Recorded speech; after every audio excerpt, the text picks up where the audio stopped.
Dr. Pepper earlier today. Here's what he had to say about the way Dr. Martin Luther King was actually killed. Wow.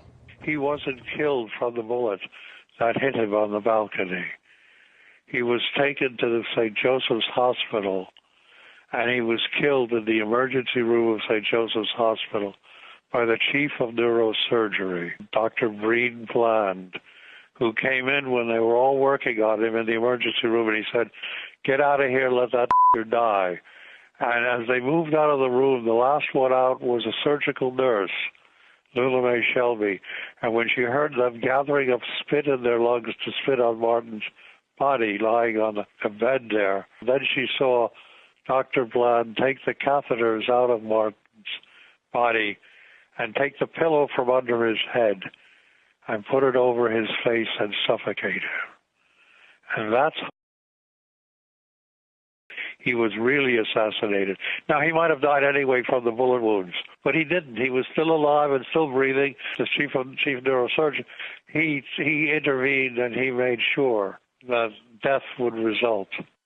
Wow. Right? My jaw was on the floor. Now, Dr. Pepper knows this because the son of the nurse, Lula Mae Shelby, who died, but before she died told her family, the son of this nurse told Dr. Pepper under oath. And when Dr. Pepper confronted a member of the Dixie Mafia, he said, yes, this happened, and actually that the chief of surgery was their family doctor, and that 3 weeks before the assassination, he visited them and said, hey, if the bullet doesn't kill him, make sure he goes to St. Joseph's, because we will make sure that he dies. Now, let's talk about this case, okay?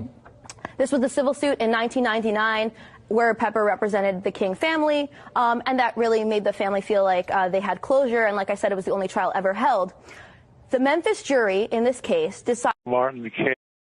decided that local, state, and federal governments were liable for King's death, and that this was a real conspiracy, a conspiracy between the U.S. military, the Memphis PD, and Dixie Mafia, these crime figures in Memphis, Tennessee. This is just for the audience. Right. This is a civil case that was brought, much like the O.J. case. Right, where they couldn't find him guilty here, but finally when a civil jury heard it, they came out with a It was the only trial, yes, and there was 30 days of trial, and over 70 witnesses were heard.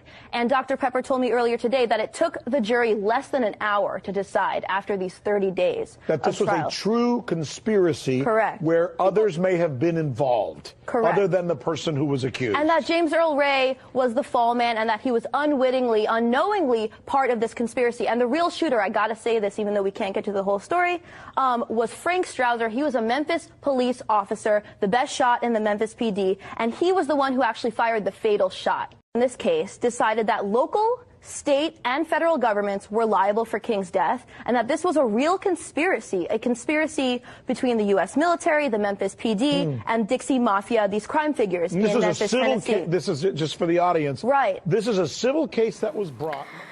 I just want to say Martin Luther King Jr. just had his birthday. And he is an icon, definitely an icon. He definitely contributed to the world we know today. And I seen this interview, or this segment that you guys just seen, and they saying conspiracy theories, we don't know, we wasn't there, that he apparently did not die from the bullet, but he died because they smothered him and said it was the bullet, but Dr. Martin Luther King was still alive after he got shot. So they set this whole thing up and said, yo, let's just make sure when he do get shot, take him to this hospital. He has to go here and we will do the rest. That right there it just lets me know how disgusting this world is. It's disgusting. I'm so appalled, like, how can we normalize this type of behavior? And it's been going on for years. And now I feel like it's so drilled into our psyche that we have to make this stuff normalized. Like, okay, well, we knew it was something. Like, we have to think like that. I think that's ridiculous. It's ridiculous. I think, yes, I do believe the government has some play in that. I really do. But he was only trying to get equality for all of us to be together as one nation. We all have the same blood. We all have the same organs. We just have different color skin. That's it. Why does the color of our skin always have to define who we are? That's not who we are. We always define our color of our skin by our past, not our future. We need to let this go. We have to let this go and think of some better ways to come together and turn this world to a better place. But realistically, I don't see that happening, and it's sad. It's been 51 years since he passed in 1968, in April 4th. April 4th, 1968, Birmingham, Alabama.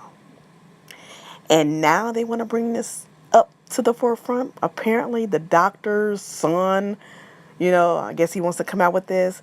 But it's just sad that we have to live in this world like that, where things like that happen on a regular basis. Things like that are happening now, magnified.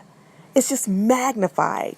They were thinking about doing all that stuff 50 years ago. Just imagine what is going on today with all this technology and stuff. It's already killing us. They using this internet platform to kill us. This Facebook to kill us. Instagram to kill us. And it's already happening. It's turning our kids into zombies. They don't know how to function without the phone or without the internet. They don't know what it's like to play outside and just have fun. And it's sad. We live in a society like that. I'm all for positivity.